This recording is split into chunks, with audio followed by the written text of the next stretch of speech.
Sementara itu, ketika orang kafir Quraisy mengetahui akan lolosnya Rasulullah dari pengepungannya, mereka pun marah. Dan kemarahan mereka itu ditimpakan kepada para sahabat Nabi. Lalu ia datang ke Sayyidina Ali dan dipukulinya Sayyidina Ali. Diseretnya Sayyidina Ali ke Ka'bah, lalu mengurungnya untuk sesaat sebagai upaya mendapatkan informasi tentang keduanya. Tapi tindakan mereka tidak berhasil. Mereka tidak mendapatkan apapun dari Sayyidina Ali. Lalu mereka datang ke rumah Abu Bakar, lalu mengetuk pintunya. Ketika itu Asma bin Abu Bakar keluar menemui mereka. Lantas mereka berkata, "Mana ayahmu?" Lalu Asma pun berkata, "Demi Allah, aku tidak tahu kemana ayahku." Abu Jahal marah, lalu mengangkat tangannya dan ditamparnya Asma dengan sebuah tamparan yang menyebabkan anting-antingnya Asma terjatuh. Orang kafir Quraisy semakin marah. Lalu ia mengadakan sidang istimewa.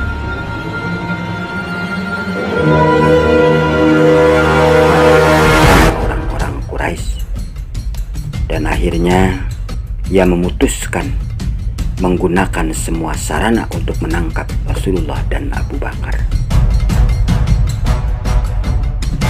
Mereka menjadikan semua jalur menuju Mekah dari semua penjuru di bawah pengawasan yang sangat ketat dan bersenjata. Bukan hanya itu, mereka juga memutuskan untuk memberikan hadiah kepada siapa saja yang menemukan Rasulullah dan Abu Bakar. Mereka akan memberikan hadiah 100 ekor unta kepada siapa saja yang menemukan.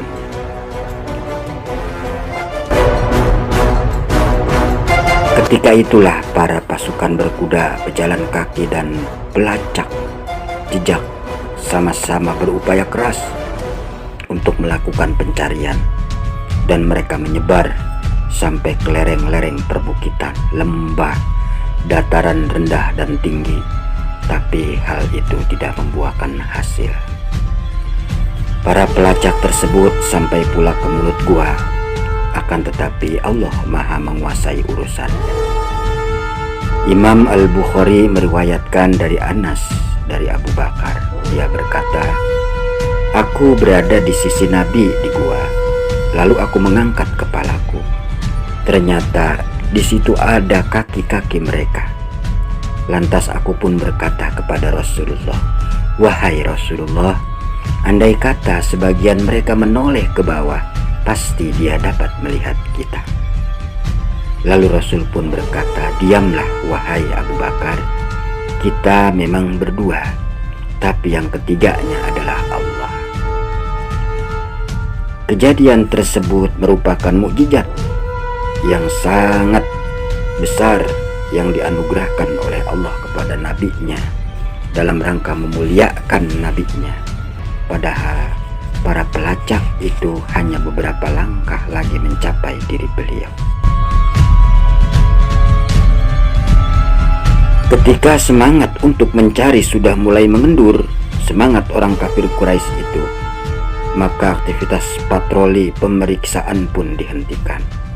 Serta gejolak emosi kaum Quraisy sudah mulai reda, karena secara terus-menerus dan serius pelacakan itu terus dilakukan selama 3 hari, dan itu tidak membuahkan hasil.